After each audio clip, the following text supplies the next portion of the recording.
Saya ingatkan kepada para pendukung-pendukung atau orang-orang yang mencintai Kang Deddy Mulyadi dan dalam hati harus jujur ya, kalian menginginkan Kang Deddy Mulyadi ini menjadi presiden di tahun 2029. Oleh karena itu saya ingatkan kalian, hati-hati. Karena sekarang mulai muncul nih ya, ada orang-orang influencer atau figur-figur tertentu yang dengan sengaja tampil ingin membuat perbandingan yang menjelekan KDM.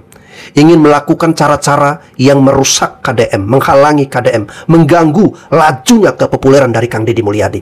Karena mereka sadar ya, mereka mulai merasakan ini aroma-aroma yang tidak beres di tahun 2029 ya. Mereka mulai sadar KDM bisa menjadi ancaman bagi mereka.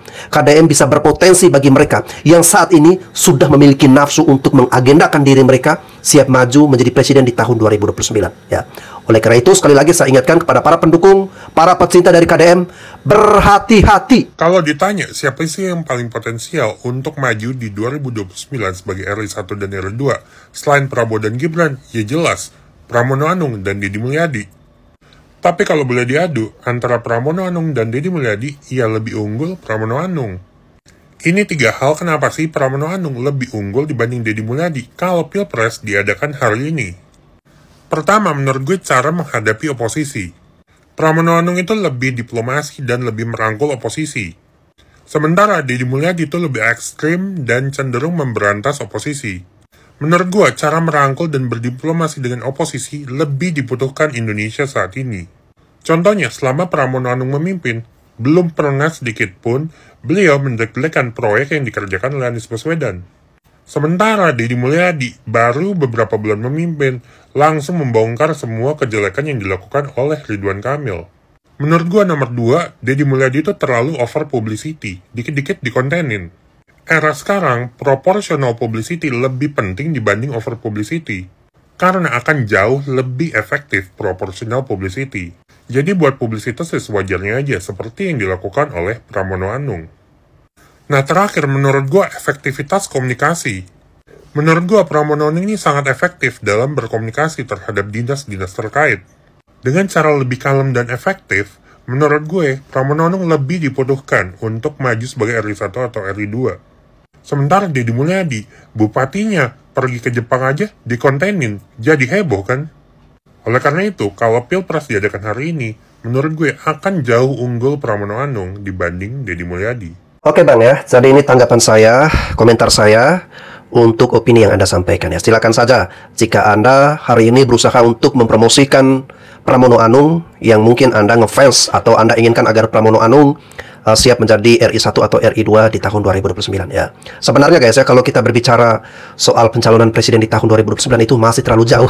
Pak Prabowo baru aja dilantik ya, baru 150 hari kerja, tapi udah berbicara mengenai copras-capres di tahun 2029 ya. Namun jika ada orang yang berani untuk mau berstatement seperti ini, saya katakan begini ya. Sekarang kita lihat, terserah Anda mau beropini seperti apa, tapi kita lihat bagaimana reaksi dari rakyat Indonesia. Saat ini KDM mendapatkan penilaian yang cukup bagus ya, mendapatkan sesuatu nih ya di hati masyarakat. Dan Anda harus paham ya, ini bukan hanya orang Jawa Barat saja yang merasakan, tetapi kita semua ya, di luar daripada Jawa Barat. Saya sendiri orang Nusa Tenggara Timur. Kemarin saya mereaksi, ada ibu-ibu dari Lampung, ada orang-orang dari Jawa Timur yang menginginkan agar kalau bisa gubernur Jawa Timur dengan Jawa Barat ditukar ya. Ada juga orang dari Banten mengatakan seperti itu ya, dan dari daerah-daerah lain mereka membuat candaan seperti itu. Tetapi walaupun mungkin itu konteksnya bercanda ya, ini menunjukkan indikasi yang serius bahwa mereka ya di luar dari Jawa Barat ini sudah mulai mencium dan melihat juga bagaimana kinerja dari Deddy Mulyadi ya. Ya mungkin ada orang yang mengatakan bahwa ini mah seperti tadi yang abang ini katakan ya, bahwa ini over publicity atau ini hanya untuk sekedar pencitraan yang berlebihan dan sebagainya. Kemarin ada juga yang mengatakan ini mengikut gaya-gaya Jokowi zaman dulu, masuk gorong-gorong dan sebagainya. Nah guys, kalau kalian mencoba sedikit saja meluangkan waktu kalian untuk mencari informasi lebih dalam, KDM atau Kang Deddy Mulyadi atau yang akrab disapa Bapak Aing ini, itu bukan baru sekarang-sekarang dia seperti itu. Tetapi dari beliau menjadi wakil Bupati Purwakarta, kemudian maju sebagai Bupati Purwakarta 2 periode, lalu kemudian sampai dengan karirnya saat ini ya, itu semua asli dan real dari sejak dulu ya. Dia memang orangnya seperti itu. Dia suka membaur ya, dia suka berbagi, dia suka menyapa masyarakat, suka terjun ke lapangan, dan kebijakan-kebijakan dia memang sangat tepat sasaran dan sangat bagus berpihak kepada rakyat kecil. Ya. Cara ini bukan sesuatu yang dibuat-buat untuk proses atau agenda tertentu. Menurut saya, KDM ini ya mungkin tidak terpikirkan oleh dirinya bahwa dia nanti akan menjadi presiden di tahun 2029. Dia hanya menjalankan amanah, hanya menjalankan tugas sebagaimana saat ini dia sudah terpilih menjadi gubernur Jawa Barat. Entah nanti dikasih jabatan atau dikasih amanah untuk menjadi yang lebih tinggi lagi menjadi presiden ataupun wakil presiden, itu adalah bonus ya. Itu adalah hadiah dari Tuhan kalau dia sampai ke posisi itu. Tapi kalau tidak, ya yang penting sekarang dia bekerja dulu ya. Oke guys, kita lanjut reaksi videonya. Ini dari Eko Kuntadi ya, yang mengatakan bahwa KDM pencitraan. Oh my god, come on, let's go. Kang Deddy Mulyadi selama ini hanya pencitraan. Bagus sekali mulutmu ya, Pak Eko Kuntadi. Good job. Kita pasti terhibur dengan YouTube-nya Kang Deddy kan, agak mirip-mirip Pak Im Wong gitu, ada nangis-nangisnya, ada apa kan? Misal dalam kasus pembongkaran tempat hiburan di Puncak. Saya yakin penyebab banjir bukan cuma satu gedung, bongkar semua. Kalau itu nggak dilakukan, ini pencitraan.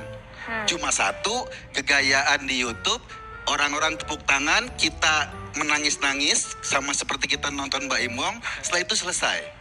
Yang kedua misalnya kebijakan soal penghapusan pajak bagi kendaraan bermotor yang nunggak. Dengan insentif kepada pelanggar pajak, Jawa Barat kehilangan potensi pendapatan 30 triliun. Masuk Pak Eko. Agak lain memang kulihat Pak Eko Kuntadi ini ya, pegiat sosmed. Ada gubernur bagus kayak Kang Deddy Mulyadi ya, yang semuanya transparan, gebrakannya luar biasa. Seluruh aktivitasnya menjadi gubernur dituangkan, disajikan dalam semua sosial medianya. Bahkan bukan hanya aktivitasnya menjadi gubernur, aktivitas pribadinya sama anaknya ya, semuanya ada di sosmednya. Itu dibilang pencitraan. Aduh ya. Padahal nanti kalau andaikan ada gubernur atau pejabat tidak punya sosmed, senyap-senyap, diam-diam dibilang tidak transparan, tidak kerja. Salah semua sama si Pak Eko Kuntadi ini ya. Ayolah, hanya kalau yang hebat ya. Dan video-video aktivitasnya yang diposting sama Kang Deddy Mulyadi di seluruh sosial medianya itu bagus banget. Jadi masyarakat tahu dia kerja gitu loh ya. Dan itu adalah bentuk laporan pertanggungjawaban kepada rakyatnya, terutama rakyat Jawa Barat yang memilihnya. Jadi menurut Pak Eko Kuntadi ini gubernur yang bagus tuh yang seperti apa? Gebrakan-gebrakan Kang Deddy Mulyadi udah menurut kami bagus, bahkan saya aja cemburu. Saya warga Jakarta pengen punya gubernur kayak Kang Deddy, tapi ya hanya bisa berharap. Contohnya aja ada program bagus banget dari Kang Deddy Mulyadi mengenai pemutihan pajak kendaraan. Dibilang sama Pak Eko Kuntadi ini ada potensi Jawa Barat dapat 30 triliun dari penunggak pajak. Padahal bagaimana ya, orang nggak mampu untuk bayar pajak, pendapatan sehari aja untuk makan aja susah. Gimana deh cara bayar pajak coba? 30 triliun itu hanya angka, ya hanya angan-angan. Ya jadi semua itu dimudahkan sama Kang Deddy. Ya masyarakat kurang mampu bisa bayar pajak, dan juga masyarakat semua happy, sekaligus apa? Pemerintah dapat pendapatan. Jadi semuanya sudah bagus ya, tapi itu pun dikritik sama siapa? Pak Eko Kuntadi. Udah gini aja lah, kau aja lah jadi gubernur, gimana? Baru kami lihat sempurna nggak, ya kan? Pak Eko Kuntadi, Anda salah menilai ya. Kalau Anda mau sebut KDM ini pencitraan, seharusnya sebelum KDM naik menjadi gubernur Jawa Barat, Anda sudah mengatakan hal itu. Karena Anda harus paham bahwa sebelum KDM menjadi gubernur Jawa Barat, dia itu sudah kontenin semua aktivitasnya sudah dari dulu ya. Tadi kalau sekarang dia kemudian tampil atau maju atau kemudian terpilih sebagai gubernur Jawa Barat, lalu dia memposting aktivitasnya di sosial media, ya Anda tidak perlu mengatakan itu sebagai pencitraan. Terkecuali ya, misalnya nih, dari dulu dia nggak ada sosmed ya, tiba-tiba setelah jadi gubernur dia langsung sengaja buat sosmed ya, undang wartawan, undang pihak media untuk meliput kegiatan atau aktivitasnya, baru mungkin Anda mengatakan itu pencitraan. Tapi ini tidak bro ya, Pak Eko, Pak Deddy Mulyadi ini emang dari dulu ya, dari dulu beliau udah punya sosmed, dan itu Anda bisa lihat jejak digitalnya ya, memang karakternya seperti itu dan tidak dibuat-buat. Dan Anda harus paham, kalau Kang Deddy Mulyadi ini disebut pencitraan, harusnya anggaran belanja media kemarin itu dia tingkatkan. Tapi ini dia malah turunin ya. Dari sebelumnya 50 miliar di zaman pemerintahan Gubernur Ridwan Kamil ya, dia turunin menjadi 3 miliar guys. Ini akan menyebabkan media-media menjadi tidak suka dengan Kang Deddy Mulyadi. Tapi Kang Deddy tidak peduli ya. Terserah nanti media karena uang dapurnya berkurang, lantas kemudian mereka memberitakan hal-hal yang jelek, yang negatif tentang KDM ini. Ya itu terserah, KDM nggak mau peduli. Itu artinya apa? KDM nggak mementingkan pencitraan. Karena logikanya kalau dia mementingkan pencitraan, pastinya anggaran belanja media dia naikkan 2 atau 3 kali lipat ya, demi memberitakan citra baik dirinya, ya, hal yang positif tentang dirinya. Tapi itu tidak dia lakukan. Ini berarti kesimpulannya pas ya. KDM bukan melakukan pencitraan. Kang Deddy, dengerin ya. Anda ini udah bikin kesal rakyat Banten loh. Gara-gara Anda kerjanya terlalu keren. Jadi kami lihat pemimpin-pemimpin kami di Banten, gubernur kami di Banten terlihat melehoi. Ini gara-gara Kang Deddy nih. Kerjanya terlalu keren. Tuh netizen tuh 75%. Tuh pengen Kang Deddy tugas di Banten tuh. Kang Deddy, ini mah Kang Deddy ini mah nggak embrut nih, yang embrut gubernur Banten ini. Tuh 75% suara netizen mendukung Kang Deddy tukeran di Banten. Di kami rakyat Banten nambah Kiai Imad, Kang Deddy. Kiai Imad nanti ke Jabar sama gubernur Banten, Kang Deddy yang ke Banten. Tuker tambah. Kang Deddy, tuker tambah ya. Warga Jawa Barat ya. Tuker tambahan aja ya. Kami warga Banten nambah Kiai Imad. Gubernur dan Kiai Imad kirim ke Jabar. Kang Deddy kirim ke Banten. Oke, warga Jabar, salam brut. Wilujeng enjing, assalamualaikum, sampurasun. Semoga pagi hari ini dalam keadaan sehat. Selamat berolahraga bagi yang pagi ini menikmati hari Minggu, hari libur berolahraga. Selamat menjalankan ibadah pada hari ini yang pergi ke gereja. Dan juga tetap selamat bekerja, mencari rejeki orang yang tidak pernah mengenal namanya libur. Sopir, ojek online, Grab, atau siapapun yang bukan kerja formal yang harus mencari rejeki tanpa mengenal namanya libur. Semoga Anda semua diberkahkan. Hari ini saya tidak di Lembur Pakuan ya. Saya hari ini lagi di Gedung Pakuan, Balai Pakuan di Bandung. Karena saya memutuskan hari Minggu di sini untuk menyelesaikan beberapa hal yang saya fokuskan di kota Bandung. Hari Senin besok saya keliling lagi ke kabupaten-kabupaten lain untuk menyelesaikan problem-problem warga secara bersama tentunya, bukan saya sendiri. Kenapa sih Kang Deddy harus selalu turun aja, selalu turun? Di kita ini memang harus segera dimulai dengan contoh. Kalau tidak dicontohi, tidak turun, susah selesai. Atau pakai metodologi birokrasi melalui pendekatan formal berjenjang dan terstruktur, perlu waktu yang panjang. Saya ingin menempuh hal-hal itu dilakukan dengan cepat, tidak terlalu rumit, dan tepat sasaran. Ini yang saya lakukan karena kita ingin melakukan percepatan, bukan melakukan kinerja birokrasi saja, tapi kinerja sosial untuk memenuhi keinginan psikologi publik. Agar apa? Agar semua orang bisa menjalankan hak dan kewajibannya secara baik. Untuk seluruh masyarakat Jawa Barat, saya menyampaikan permohonan maaf apabila saya setiap hari membuat kegaduhan dengan berbagai langkah dan kebijakan yang tentunya banyak yang tidak menyukainya. Dan banyak yang mereka secara terbuka melakukan otokritik, dan saya menerima otokritik itu dengan baik karena sahabat yang baik adalah sahabat yang mengingatkan. Tetapi juga banyak publik yang punya harapan terpuaskan. Dan saya pemimpin hidup di antara dua, yang suka dan yang tidak suka, yang menyetujui dan tidak menyetujui. Dan kedua-duanya adalah warga saya, warga rakyat Jawa Barat. Meskipun sekarang yang rajin berkomentar bukan hanya rakyat Jawa Barat saja. Itu hak setiap orang, karena eranya sudah era digital, era media sosial. Setiap kegiatan bisa dilihat oleh seluruh warga dunia. Yang penting apa yang kita lakukan bermanfaat. Ya, yuk kita semangat hidup, jangan berprasangka buruk, berprasangkalah baik agar hati kita tenang, tentram, dan bahagia. Pokoknya salam untuk semuanya, sehat selalu. Wow, ini keren guys ya, kata-kata peneguhan dari KDM yang menurut saya vibes-nya ini sangat positif sekali, memberikan semangat nih ya bagi kita semua. Nah, ini membuat kita semua menjadi merasa kepengen banget ya agar gubernur kami ini kalau bisa ya ditukarkan saja ya. Jadi gubernur NTT dipindahkan ke Jawa Barat pindah ke NTT. Kemarin orang Jawa Timur juga dari Lampung juga mengatakan hal yang serupa guys ya. Oke, saya doakan tetap sehat ya untuk KDM ya, dan semoga di bawah kepemimpinan KDM ini Jawa Barat dapat berkembang dan berubah jauh lebih baik daripada sebelumnya ya, dan rakyat Jawa Barat ya bisa meningkatkan kesejahteraannya dapat ditingkatkan maksudnya. Siapa yang kalau ngelihat kontennya Kang Deddy Mulyadi tuh kita semua tuh pada gini nih. Itu apa artinya? Googling. Apa artinya itu? Googling. Gue nih ya, gue tuh kan keturunan Jawa Barat. Jadi bokap gue tuh asli dari Garut Cipanas, ya kan? Nah, gue aja tuh jadi pengen belajar bahasa Sunda gara-gara ada kontennya Kang Deddy Mulyadi. Baru kali ini gue tuh bisa yakin ngomong gue bangga keturunan Jawa Barat.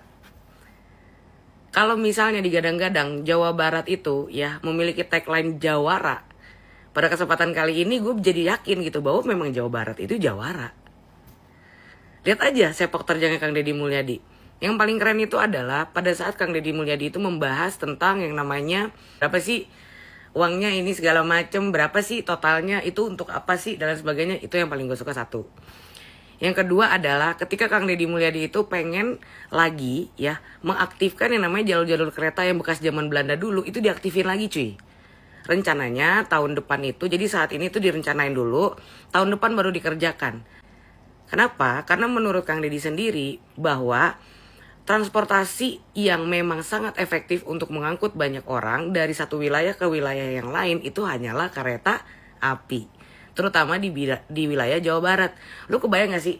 Misalnya nih kereta apinya nih, dia bakalan ngelewatin gunung, bukit, gitu kan. Terus misalnya kanan kiri itu yang kita bisa ngelihat gitu, sungai, danau, segala macem, itu bakalan jadi pariwisata tersendiri gitu. Sehingga peningkatan di sisi pariwisatanya Jawa Barat itu akan meningkat. Terus masyarakat juga jadi punya kesempatan untuk lebih kreatif lagi.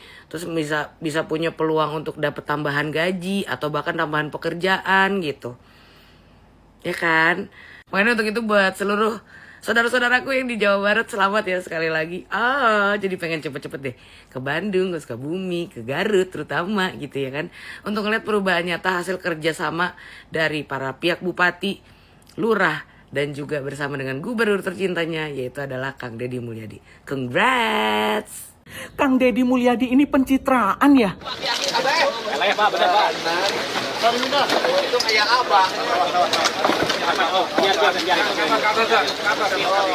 Aduh, saya trauma dengan modelan-modelan gubernur yang seperti ini. Jadi inget yang ini.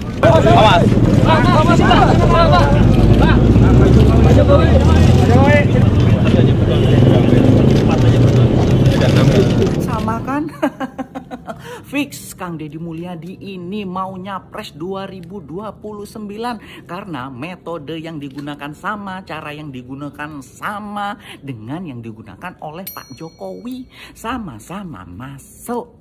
Tapi bedanya Pak Jokowi masuk gorong-gorong, Kang Deddy Mulyadi masuk sungai kotor. Sudahlah, bisa ditebak kemana arahnya.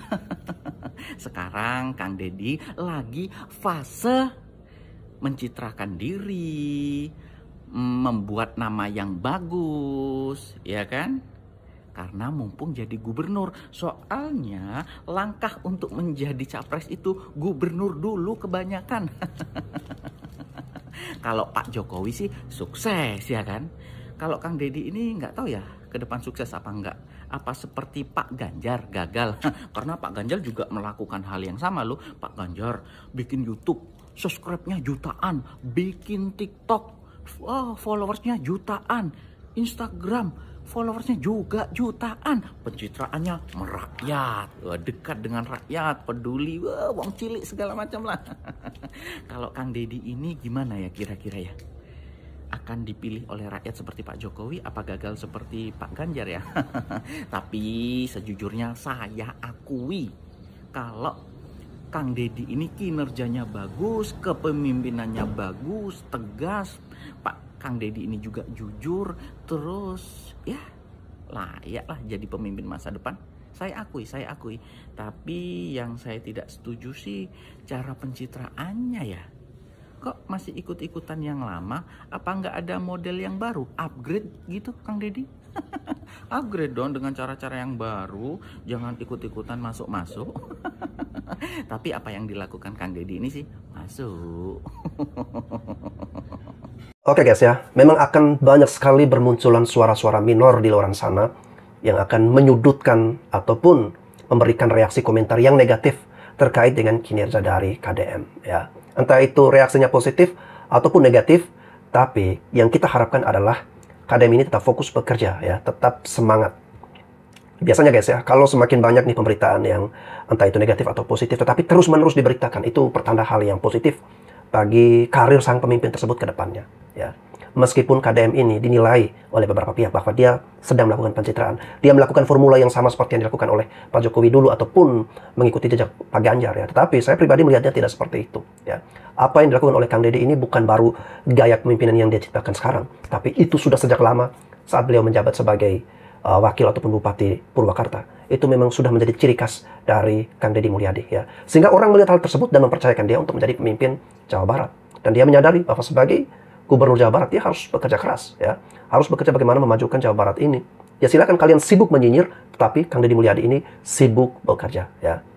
Dia mau pencitraan ataupun tidak pencitraan itu bukan urusan kalian dan kalian juga bebas untuk menilai ya.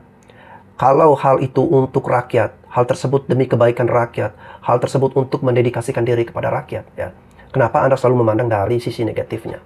Oke guys, kita doakan agar Kang Deddy Mulyadi ya, KDM atau Bapak Aing ini tetap semangat, selalu dilindungi oleh Yang Maha Kuasa, dan semoga Yang Maha Kuasa menuntunnya terus berada di jalur yang benar ya, dan tetap merakyat.